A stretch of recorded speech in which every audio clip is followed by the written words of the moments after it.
కోర్టుకు వచ్చినంత మాత్రాన సత్యపూసలు వీరందరూ చాలా నిజాయితీపరులు అనుకుంటే వీళ్ళంతా అవకాశవాదులని నేను చెప్తున్నాను. నిజాయితీగా పనిచేసేది ఉంటే నిజాయితీగా మాట్లాడొచ్చు. బీసీలకు వ్యతిరేకం కాదు. ఎస్సీ ఎస్టీ బీసీకి ఎట్లా రిజర్వేషన్ ఉందో ఓసీకి కూడా అట్లనే రిజర్వేషన్ ఆ పర్సంటేజ్ ప్రకారం ఇచ్చేసి జనరల్ సీట్లో అందరూ పోటీ చేయొచ్చు. ఏముంది, ఇక గొడవే లేదు కదా. ఓసీకి కూడా రిజర్వేషన్ పెట్టేస్తే అయిపోతుంది.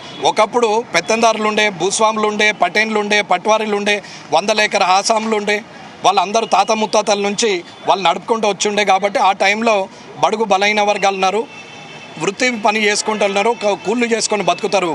ఇటువంటి వాళ్లకు రిజర్వేషన్స్ ఉంటే రేపొద్దున రాజకీయ వ్యాపార రంగంలో అన్నిట్లో కూడా వాళ్ళు పైకి వస్తారు. ఉద్యోగ రంగంలో కూడా ఉద్యోగాలు వస్తాయి, చదువుకుంటే చదువుకుంటారు. రిజర్వేషన్ వల్ల చదువులు వస్తాయని చెప్పి ఎస్సీ ఎస్టీ బీసీలకు అప్పుడు రిజర్వేషన్ పెట్టారు. వస్తున్నటువంటి ఈ 70 సంవత్సరాల్లో మారిన మార్పుల వల్ల పెత్తందరి వ్యవస్థ అయింది. భూస్వాములు వేరు, అందరు వేరు. వెల్మలల్లో లేనివాడు కూలిపోయేవాడు ఉన్నాడు.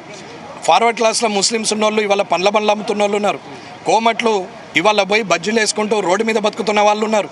అలాగే బ్రాహ్మణులు ఇప్పటికీ గుళ్ళలో పూజ తప్పితే అది చేయకపోతే బతకలేని వారు ఉన్నారు. అలాగే రెడ్డిలలో కూడా వ్యవసాయం చేసే వాళ్ళే ఎక్కువ మంది ఉన్నారు.